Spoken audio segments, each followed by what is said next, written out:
I'm Hoomi. Vika called out as the apartment door word shut behind her. Please hold your applause.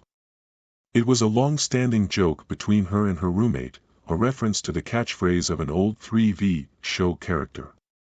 A fondness for a certain corny situation comedy from their youths had been just about the only thing the two had in common when they had met, aside from a mutual inability to pay the rent without some help. One was a Jixivan medical student, a local, a bipedal reptiloid by biology, upper-class socially if not monetarily, full of shiny new ideals that were just beginning to scuff from contact with the real world. The other was a Felra of sporadic and often rather dubious employment, an off-worlder, an emphatically mammalian quadruped, possessed of cosmopolitan airs but with a rustic accent that thickened to the point of incomprehensibility when she drank. It's still holding from last time, darling. Shirala called back from the kitchen, completing the catechism. A shop-worn gag from a mediocre at best bit of syndicated 3V time filler, but saying it and hearing the response never failed to put Vika at ease. Jixivan culture wasn't big on formality or fancy etiquette, but being able to indulge in little rituals like that made the difference between having a home and merely having a place to live.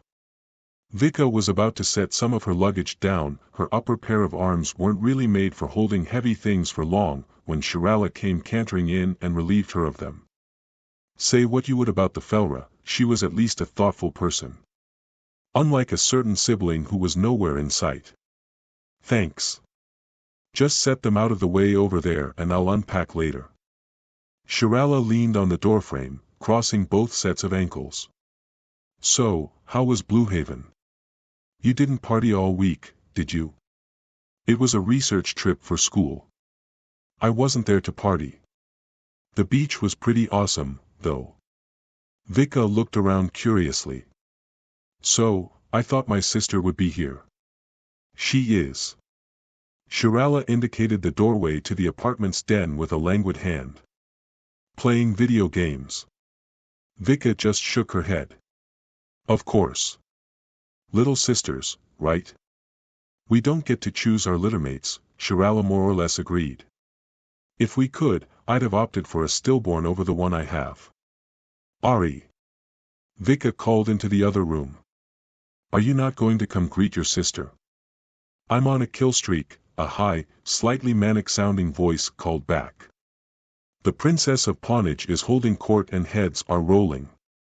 Vika's bee-stalking tail jutted straight for just a moment, an expression of irritation softened by a rueful chuckle. I should have bullied her more when we were little. Has she been doing that all day? All week. Since about 20 minutes after she got here. You know, you neglected to tell me your sister was a human. I almost didn't let her in. Ms. Haughty Centaur made me prove I knew you, the high voice called, indignant this time. So I told her Vika Xerathexes is a blue-frilled Jixivan know-it-all who is no fun, self-conscious about her skinny legs, and farts in her sleep.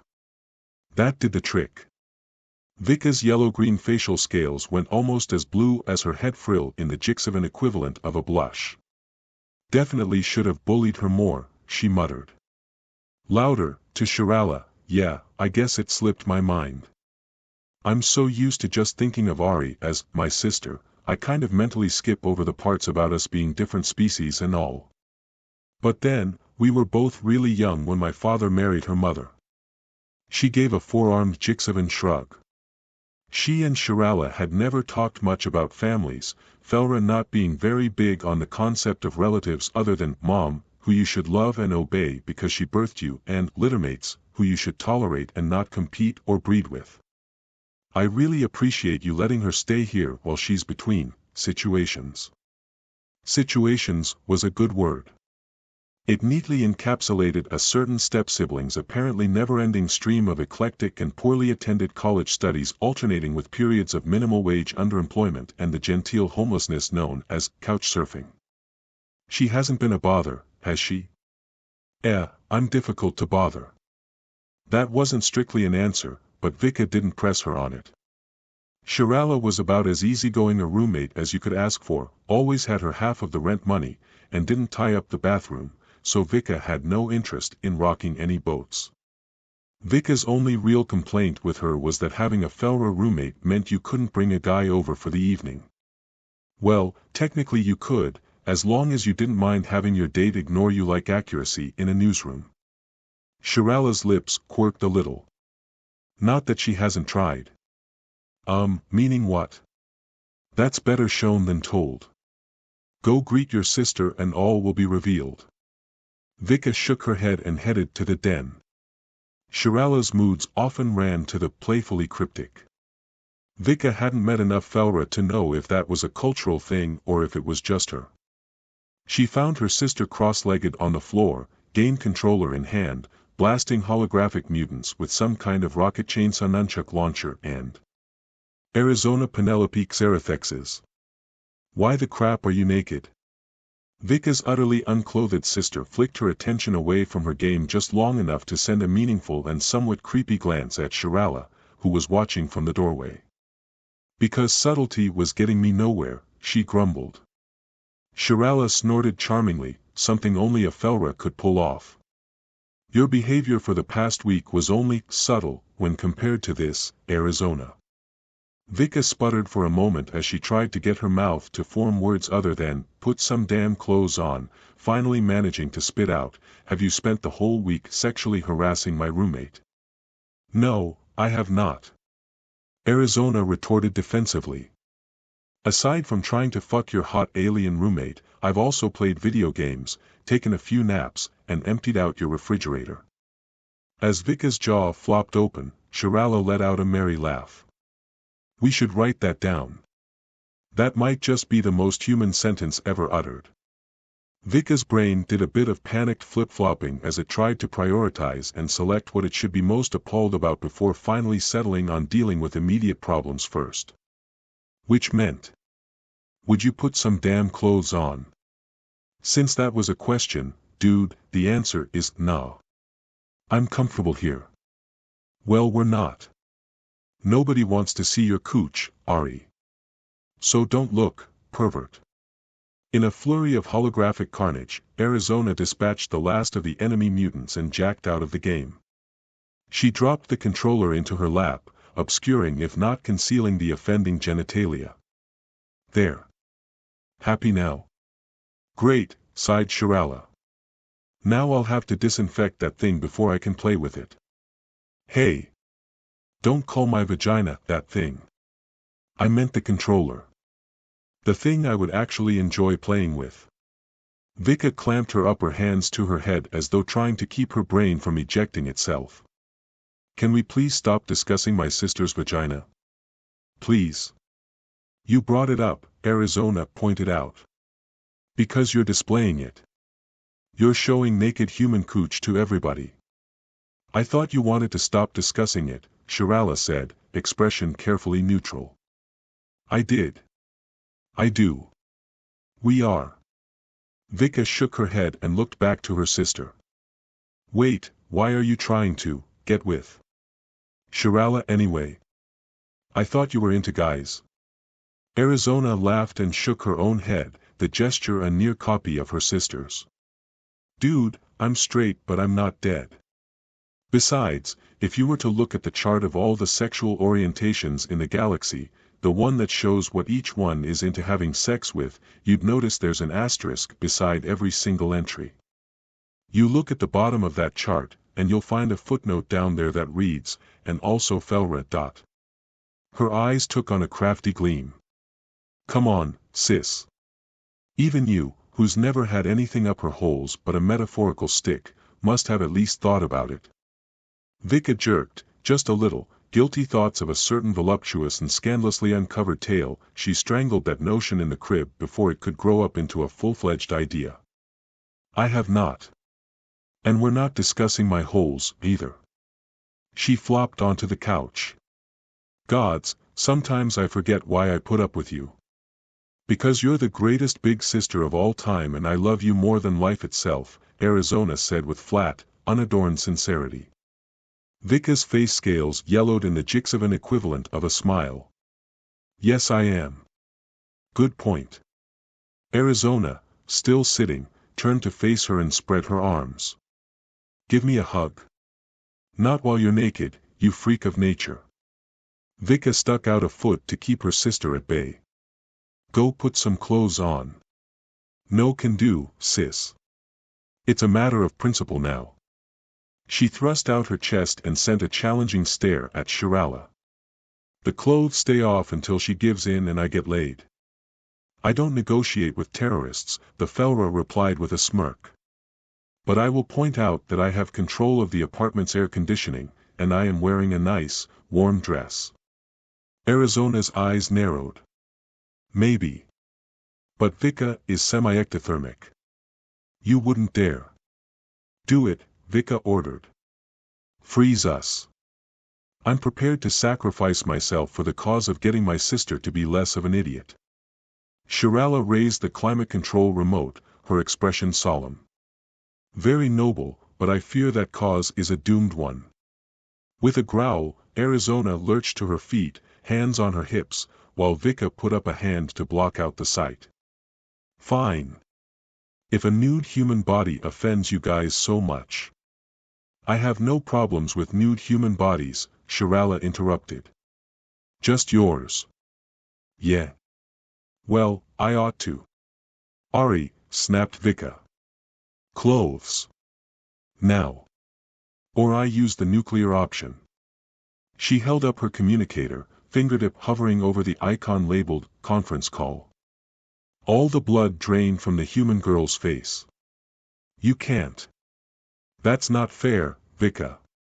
You can't just skip straight to the nuke. You have to escalate first. There's an order to these things. Vika's voice held no trace of mercy. Clothes, Ari. If I can still see cooch or boobs in 10 seconds, I'm pulling the trigger. Why do you care about seeing boobs? Jishis don't even have those. 5 seconds. Fuck. With that last bit of wisdom imparted, Arizona Xerathexes bolted from the room, snagging her travel bag on the fly. Shirala watched her go, then plunked down onto a straddle chair, chuckling. That was amusingly effective. Vika sighed and stuck the communicator back in her pocket. Yes, but Ari actually has a point. We aren't supposed to go nuclear on each other without going through the escalation stages first. She'll be getting me back for that one, I'm afraid. So, what is this nuclear option anyway? It's the most destructive weapon we can use on each other, and not to be invoked lightly. It means a simultaneous holocron call to our grandfathers. Ari is pretty free-spirited, and I can be rather willful, but Grandsire Zathik and Grandpa Jeff can turn us both into whimpering guilt-ridden mushballs with just a few words of disapproval. Even just threatening Ari with it was a little too much, especially since I skipped over the, I'm telling Mom, intermediate step. But on the other hand, exposed Sister Coochie. She shrugged resignedly. Ah. Family dynamics seem to be complex things. They are. I think you Felra have it easier, there. Perhaps. I know my own relationships are quite simple.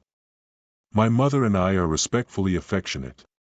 My littermate is absolute scum who will never cross my path again if she wants to keep breathing. The Felra's expression gave no indication that she was in any way kidding or exaggerating. Vika pondered that for a moment, then shrugged it off. Well, I can't kill mine, even though she's an idiot sometimes. Or, a lot of the time. Mom and Dad actually love her. And I do, too, for that matter. She sighed and closed her eyes. Heh. Did I ever tell you about the Zaki Thajanarth's incident? I don't believe so. Zaki went to the same tertiary school as Ari and I. She was older than me, but was in the class level between mine and Ari's because she'd been held back. She was the class delinquent, always doing petty crimes and throwing her weight around. And she had a lot to throw around, because she was a fat thing. A fat, purple-frilled Jishia with a squashed-up face. Vika wrinkled her muzzle to demonstrate. Apparently I did or said something Zaki took offense to, because one morning she starts spreading word around the school that she intends to catch me alone during an outdoor break period and give me a beating. Oh my. Did she follow up on that? Vika chuckled darkly. No. Because Ari heard about it. When she did, she snuck out of class and somehow faked an administrative summons calling Zaki to the school entrance to receive a visitor. As soon as Zaki stepped out of the school's front door, Ari jumped her. Devious, Shirala mused in the tone of one who considers devious to be a compliment. And I had no idea your sister was a fighter. She isn't, said Vika grimly. Zaki knocked her down with one punch, or so I was told by people who saw it. Ari got back up and went at her again, but Zaki just grabbed Ari's wrists in two hands and beat her stupid with the other two. Not a great idea for two armed folks to fistfight Jixavans, by the way. Ari never managed to lay a hand on her, but she kept trying until she was a bloody mess. Zaki got spooked at that point, because she realized that Ari wasn't going to stop coming after her and the only way to make her stop would be to kill her. Zaki could either promise to leave me alone, or face a murder charge. Since I'm not an only child, you can guess what she decided. My sister spent 3 days in the infirmary and had to have 5 teeth replaced, and she called it a win. Shirala, wide-eyed, struggled to come up with an appropriate comment on that. Wow. Just, wow. Yes, that's the usual response to stories involving my sister. But the Zaki Thajanarth's incident pretty much encapsulates everything there is to know about Ari. So I apologize for how she acts, but I can't kick her out. I would never ask you to, Shirala said with a smile. As I said, I'm difficult to bother. I just hope you won't mind if I amuse myself with her sometimes. Vika stiffened and sent a warning glance at Shirala. You don't mean sex, right? Because you'd better not. No, Shirala said, taken aback. I meant a little repartee at her expense. Nothing more. I won't be deflowering your beloved sister. She held up her hands in a peace gesture. Vika relaxed. Yeah, you won't be deflowering her. I'm pretty sure some deathcore polka punk band did that years ago. And I'm not worried about her purity. That star long since went nova. I just don't want to hear, or worse yet, walk in on, something that will make me want to sandblast my brain. She barked a dry laugh. Also, if you do it with her after all this, that would mean she wins. And if you think she's a handful now, you have no idea how insufferable my sister can be when she's in victory mode. What are you talking about? Demanded Arizona as she returned to the den, clothed. For a basic definition of clothed that didn't include fully or tastefully, but did include booty shorts and glittery pink t-shirts. I'm always in victory mode because I always win. I've got that ineffable human spirit. Well, you are a human, Shirala purred. And you aren't going to be effed anytime soon, so I'll grant you that one. Arizona offered Vika a pleading, puppy-eyed look and held out her arms. Hug now. Vika's face yellowed happily. Hug now. The two embraced as if each was a miser and the other was a core world treasury, because while they might have been step-siblings by law, opposites by nature, and pains in each other's butts by inclination, they were sisters by choice and that's all that really mattered. Love you, best big sister ever. Love you too, favorite little sister. Arizona pulled back, scowling. Favorite? That's not as good as best. Yeah. Having to see your exposed crotch cost you some points. Arizona sniffled theatrically. She turned to Shirala, arms out, puppy-eyed again. But this time the puppy appeared to be more wolf than dog. Hug now, she asked, not quite as innocently as before. Shirala gave her a flat look. Nice try. Even if you weren't, you. I wouldn't touch anyone wearing a shirt like that. Vika hadn't paid any attention to the design on her sister's t-shirt, being happy just to have her gross mammal bumps covered up. She did so now and instantly regretted it. The glitter-spangled pink eyesore bore the legend, I fucked a fellra and all I got was this lousy t-shirt, beneath which was an artistic hollow-rendering of what such an act might entail, the two entwined figures bearing a resemblance to the two other occupants of the room that was too strong to be coincidental. Holy gods! What are you wearing, Ari? Why do you even have that? I am wearing the battle flag of my people, Arizona declared, proudly thrusting out her chest. This shirt represents the pride of my ancestors. No, Vika retorted, face in her upper hands. Mom is your ancestor, and I'm pretty sure she'd be the opposite of proud of you right now. We humans evolved from persistence hunters. For thousands of generations, survival meant pressing onward in pursuit of your goal, no matter the cost. Cavemen would pick out a saber-toothed mammoth to eat for breakfast and then chase it until it died, or they did, because giving up meant no breakfast at all. Choosing not to chase the mammoth meant dying hungry. Giving up after chasing the mammoth for a little while meant dying tired and hungry. Dying while chasing the mammoth meant, well, dying. But if they kept after the mammoth no matter what obstacles the Jurassic period threw at them, if they stayed true to their goal, they would get their mammoth burgers, take the mammoth's poison fangs as a trophy, and live to breed the next generation of mammoth-munching cave guys. Every human alive has only gotten to where they are because our ancestors kept chasing their mammoths. She pointed dramatically and rudely at Shirala. And now your hot Felra roommate is my saber-toothed mammoth. By pursuing her, I am upholding a fundamental aspect of human nature. Vika sighed and rubbed at her temples. No, Ari. You're just spouting nonsense in an effort to justify your self-indulgent bad behavior. Arizona merely nodded, unperturbed. Which is exactly how I uphold the other fundamental aspect of human nature.